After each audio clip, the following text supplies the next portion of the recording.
Hey, bro, is that fucking Bunny, Bugs Bunny, or Chugs Bunny on the right? Is he stoned out of his mind there? Reapers! What's is good? It's your boy Laser, using the visor back with another scary reaction video. He's on the scary content. It's like Team Doolittle after he has this reacting to top 5 cursed TV shows you should never watch alone. Guys, I remember seeing so many fucked up TV shows when I was younger, but like I can't believe they aired. If you guys enjoy scary content, more scary videos like features, and we hit the like button, you subscribe, and you tickle that notification bell icon, bro. It's not someone else stream every night on Twitch, bro. Go check out the streams. Let's dive straight into this video. TV show. Oh shit, here we go. Alone. Alright, y'all ready? 𝐬𝐨𝐫𝐞. Oh so shit. Mr. 𝐬𝐨𝐫𝐞 is a character from the 1979 BBC TV show 𝐿𝐴𝐽𝐻. No, not the horror. Jigsaw. Despite only being a character for a small segment. What the fuck is that, bro? Look at his nose, bro. That motherfucker must be capping a lot, bro. He's like that one character with that big ass boner as a nose, bro. Gotta hold him monster schlong, bro. Segment within the show, Mr. 𝐬𝐨𝐫𝐞 has gained notoriety among creepypasta fans fuck. and similar groups for Hey, bro, let me get some scissors, bro. Let me cut that boner off. Oh, here comes the white mayo. intentionally being incredibly creepy and off-putting. And well, if you looked at the guy, that's a mask I expect to see in the dark corner of a haunted attraction. Not a young person's show. Granted, most of the shows I'll be talking about today were meant for a younger audience, so I might be eating those words later. But jeepers. Speaking of that mask, let's just break down which detail might be the scariest. The cold, uncaring, staring eyes, the unflinching facial expression, the uncanny ability to always stay 2 steps ahead of people giving chase, or... Bro, all jokes aside, like, what the fuck is that? How is this? This was a show? What the fuck? Damn, I do not remember this show being a thing. His probably ended after like one episode. Perhaps it was no one thing that made this character so terrifying to so many, but a combination. You know, that concoction of all things that created this perfect nightmare stalking, you know, Terminator. He was played by 𝐂𝐨𝐿 wearing a dinner suit and a hideous white mask. Put that con around the boner. An original part of the show. This character didn't make his first appearance until the 2nd season. Episodes would often see him giving clues via a mimed sketch, and he was very, very silent, adding to the terror. You know, to a weekly mystery word. This was, after all... How the fuck did the nose get longer, bro? It looks even more fucking longer in this picture. What the fuck? An educational show. But as suddenly as he arrived, the show was discontinued, and he disappeared from our collective subconsciousness. Perhaps we all had a mental block. Perhaps the thought of him returning was just too much for our fragile little minds to consider. Although Mr. 𝐬𝐨𝐫𝐞 was silent, he was always accompanied by a hauntingly repetitive theme tune. Well, to listen to in isolation, it might sound innocent enough, but when combined with the actions of his demonic manifestation, they kind of seem to magnify his malevolence. His rise to popularity is helped by many internet videos, kind of like today, and the fan-made 𝐬𝐨𝐫𝐞 Return series by 𝐻𝐭𝐬. The new sketches are of course like parodies of the originals, but are no less terrifying. He has been firmly established once again in our nightmares. Some of his newfound fans find him attractive, and there's actually a lot of fan art as him as a like Tumblr sexy men like figure. I swear I can't make this up, I didn't have that on my bingo card today, but a very detailed entry into the 𝐶𝑠exypedia Wikia, which claims to be a crowdsourced project attempting to document, categorize, and explain that following the, you know, archetype of fandom sexy men, proved me otherwise. However, his sexy man status is limited within specific circles, and, you know, most people like me find him simply terrifying. And because I need to tell somebody about this, let's go through some of the stereotypes and tropes he falls under and why. So for starters, apparently well dressed is a trope, since he's always shown wearing a black suit, complete with a bow tie. Why the fuck is... Where the fuck is his other hand? Oh, it's like behind his asshole, bro. For a second, I thought it was like in his pants. I think it was like massaging his boner, bro. His boner. He has 2 boner noses. So, I can get behind that. Apparently, he can be classified as a pale twink since he's British with a white mask. Oh, British! Stature, which, in theory, I guess makes sense. Also, being British falls under attractive tropes, which, duh. Next up, having an urban legend aesthetic, since most of the Jigsaw show is considered lost media and only small snippets have been found, adding a mysterious urban legend feel to his character. Apparently he's considered a chaos lord, since many clips of him on the show Chaos Lord. A chaotic. Did he listen to Circles of Chaos? The good Chaos album. I'm just kidding. I love you, Ken Carson. Get a feature with me, bro. Bro, I'm gonna get a feature with every chat. You best. I mean, everyone watching this video, you best believe I'm gonna be the first streamer slash YouTuber slash content creator artist to have a feature with every other rapper artist in the industry. I'll be featuring everyone, bro. Literally everyone. So I'll be featuring people that aren't even rappers.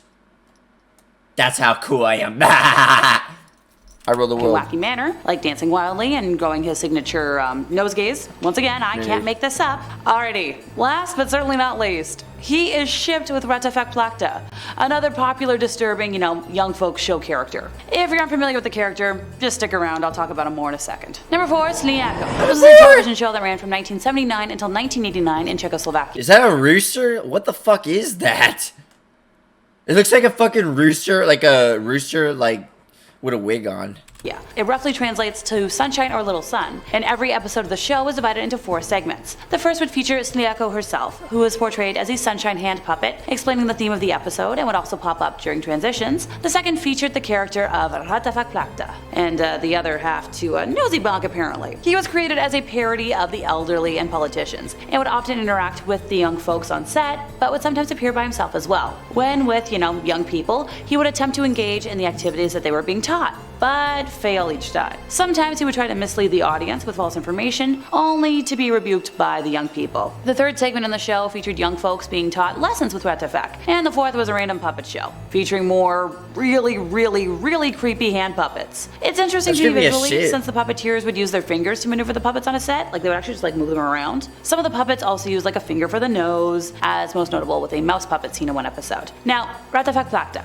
is who or what I'd like to elaborate on today. Thank you, nightmares. So you can imagine my shock as somebody who watched a lot of really weird programming growing up when I came face to face with 𝐻𝐻𝐻. Apparently the character was quite beloved during the TV show's original run, and hey, as somebody who loves creepy dolls, I get the idea, but for someone who is seeing this for the first time as an adult, yikes! The puppet took 2 people to operate, and if you look closely, the body of the puppet kind of resembles 2 heads up a sheet with protruding stick arms, so that makes sense. But the head, oh my gosh, the head. So for starters, the neck is so extremely disproportionate, and then you just got the head itself. I have no words. The skin is 2 different tones, with the face being a different shade than the nose. And the eyes look like somebody went to a craft store, asked for the biggest size of googly eyes, and said, "I'll take it." I'm not gonna discuss the hair in too much detail, since it's supposed to be a political parody, so the bad toupee makes sense. It's believed that 𝐶𝐈𝐴𝐴 aired over 500 episodes during its run, but sadly nearly all of them are lost media at this point. Meg, if there's something I love, it is a good hunt for lost media. Personally speaking, I was part of the years-long hunt for a Treehouse TV show that isn't cursed,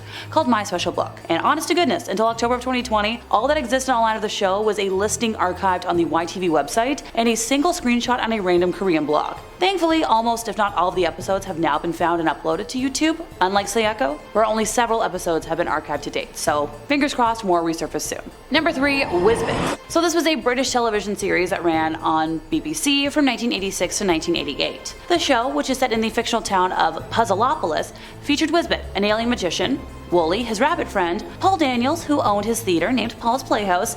What the fuck is that, bro? Dude, there's that one. I forgot this was a thing, bro.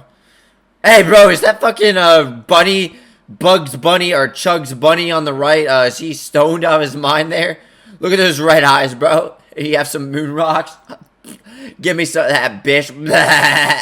And Professor Doom, the evil wizard, who along with his cat Jinx, all live in a giant fish-shaped castle called Castle Creep. The town was inhabited by walking, talking sponge balls, not SpongeBob, sponge balls, dice, magic wands, playing cards and rabbits, and all the protagonists have to solve puzzles. 𝐻𝐻𝐻's year-and-a-day mission is to find out all about planet Earth. The show is partly educational, with the puzzles 𝐻𝐻𝐻 is said, often being presented to the audience at home, with the solutions being revealed towards the end of the episode. 𝐻𝐻𝐻's magic word was, let's see if I get this, 𝐬𝐨𝐜𝐻𝐻𝐻, and he came from the planet WoW, an acronym for World of Wizards. Okay, that's cute and all, but time to break down the cursed elements of this show, because visually speaking, my brain is already frazzled. I'll start this off with 𝐻𝐻𝐻, who, visually speaking once again, not to sound like a broken record, is depicted as a large yellow cone-shaped wizard's hat. I get he's an alien wizard and all, but the choices made for the character's eyebrows in particular over the years. He looks like a fucking birthday cone, bro. Like a birthday hat. What the fuck? Speaking of birthdays, bro, I turned 21 soon. I feel old as fuck. Someone said someone in my chat said I look 16, bro. Do I look 16, y'all? Like blow this up on TikTok. I need to know. Do I look 16? Be for real. Do I have to lie about my age like fucking Speed did, bro? How Speed lied about being like a 10-year-old? Oh, wait. No, wait. make him look like an angry killer. If I ever saw that in public, it's the type of costume that would make me sprint across the street without a care for traffic. Next up is Wooly, who is an 8-foot... Oh yeah, by the way, Speed, fuck you, bitch. You suck. Your videos suck. Hey, I love you, Speed. Speed, I want to get some sort of collab. We gotta get some sort of collab. Blow this up, TikTok. Tall white rabbit that, looks like he enjoys the devil's lettuce a little too much. Look, I've done mascot work, and as somebody who is 5'7" on a good day, I've terrified more children by accident than I usually like to admit. So I don't want to know the track record of a monstrous rabbit that would tower over me, even with my platform boots on. The show also had a string of bizarre incidents linked to it that'll make your eyebrows go whoop. First off, there's the curious case of Paul Daniels, you know, the magician who played Wizbit and also voiced Wooly. After the show, his career strangely nosedived. It's as if the character cursed him. Then, how about we talk about the set itself? The show was filmed in a peculiar eerie castle, which later suffered a series of mysterious fires. But the real kicker is the Wizbit theme song. Some believe it contains cryptic messages and spells. It's rumored that if you play it backwards, you can actually hear eerie whispers. Coincidence? Or something more sinister? Yeah. Let's not forget the audience members who attended filmings. Many reported strange occurrences afterwards, like unexplained illnesses and bad luck. Was it just the power of suggestion? Or was something truly otherworldly at play? Yeah, nope, moving on. Number 2, 𝐿𝐴𝐵𝐼𝐻. Previous Yes, another instance of mascot costumes gone wrong and pronunciations that I pray I got right. It's a miracle my generation isn't like super traumatized by mascots more, after so much of our early programming consisted of poorly made or just really disproportionate costumes. So this shirt, is bro. TV. The year of the stripes, man. Anyone with stripes is automatically valid, bro. Automatically valid. Series where a little bear cub learns lessons from an older bear. The show was broadcast between 1973 to 76, and the first broadcast was actually in black and white. Now, by 1976, only 17 episodes have been released. Sadly, they haven't really survived the years, having never been recorded onto tape. Another version of the show was recorded in color in 1977 to 78, which is the most well-known. By the end of the 1970s, another 7-part series was made where Mommy already attends school, but these parts haven't really been preserved either. The director of this entire show, 𝐬𝐶𝐿 has also emphasized the social importance of the show, because, you know, the family of bears is a good example for young folks. They can learn to care for each other and help each other after all that. And, you know, and and all. But looking at videos of the bears... Why was his mouth so, like, inverted like that? What the fuck?